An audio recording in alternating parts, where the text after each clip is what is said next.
மாண்புமிகு பேரவைத் தலைவர் அவர்களே, தமிழ்நாடு சட்டமன்றத்தில் நடக்கக்கூடியதெல்லாம் மக்களுக்கு தெரியணும். என்னென்ன யார் யாரு தொகுதி சார்ந்த பிரச்சனைகள் கேட்கறாங்க, அதுக்கு பதில் சொல்லணும் தான் நேரலை தரும்.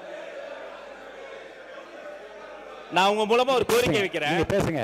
உங்க மூலமா ஒரு கோரிக்கை வைக்கிறேன். முதல் கோரிக்கை என்னன்னா, நம்மளுடைய கேமரா டீம் இந்த எதிர்க்கட்சி வரிசை தொடர்ச்சியா அப்படி கமெண்ட் அடிக்கிறது, உரிமையில பேசுறது, லாஸ்ட் பெஞ்ச்ல இருந்தா டாக்டர் குடுகுடுன்னு ஏஞ்சி இங்க நடுவில் ஓடி வர்றது, இதையும் சேர்த்து ஸ்பிளிட் ஸ்கிரீன்ல காட்டுங்க. இரண்டாவது, மதிப்பிற்குரிய எதிர்க்கட்சி தலைவர் அவர்கள் பேசுகிற போது லைவ் பத்தி சொன்னார். உண்மைதான், அவங்க நேரலையை கடந்த ஆட்சியில மதிப்பிற்குரிய முன்னாள் முதல்வர் அண்ணா மு க ஸ்டாலின் ஆட்சியில் அதை தொடர்ந்தாங்க. ஆனா ஒரு நேரலை என்பது வெறும் ஆளுங்கட்சிக்கு சாதகமா இல்லாம முதல் முறை ஆட்சி நேரலை மட்டுமல்ல, முழுமையான நேரலை என்பது வெற்றி தலைவருடைய ஆட்சியில தான் தொடர்ந்து கொடுத்துக்கிட்டு இருக்கோம்.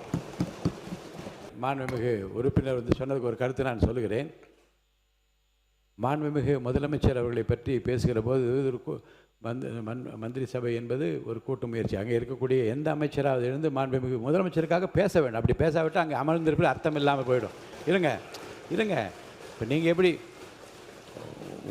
உங்களுக்கு எப்படி இந்த வாய்ப்பு அளித்திருக்குன்னு அதே போன்று தான் அவர்களுக்கு அந்த வாய்ப்பு அன்றைக்கு அளிக்கப்பட்டது. சொல்கிறது நான் புரிஞ்சுக்கிட்டேன். நீங்கள் சொன்னது இல்லை, நான் கவனத்தில் வச்சுக்கிறேன். நீங்கள் சொன்ன கருத்தை நான் கவனத்தில் எடுத்துக்கொள்கிறேன். இப்போ 2-3 உறுப்பினரை பற்றி நான் சொல்லிவிடுகிறேன். மாண்பு உறுப்பினர் வசந்தம் கார்த்திகேயன், மாண்பு உறுப்பினர் மதார் பத்ருதீன் மதுரை, அதே போன்று மாண்பு உறுப்பினர் டாக்டர் முத்துராஜா, தயவு செய்து வெளி மேடைகளில் இருப்பது போல் உங்கள் இருக்கையை விட்டுக்கொண்டு கையை உயர்த்தி கொண்டு இங்கே ஓடி வருவதை நான் அனுமதிக்க முடியாது. அதை உங்களுக்கு எச்சரிப்பாக சொல்கிறேன். நீங்கள் மட்டுமல்ல, மாண்புமிகு எதிர்க்கட்சி தலைவர் பேசுகிற போதே அந்த குறுக்கீடு உங்களிடமிருந்து தான் வருகிறது. நான் அதான் சொன்னேன், அவர் பேசுகிற நீங்களே எழுந்திருக்கலாமா என்று கேட்டேன். இருக்கையை விட்டு இனி முன்னோக்கி யார் கையை உயர்த்தி கொண்டு ஓடி வந்தாலும் அது எந்த தரப்பில் வந்தால் நிச்சயமாக நடவடிக்கை எடுப்பேன் என்பதை நான் எச்சரிக்கையாக சொல்ல விரும்புகின்றேன்.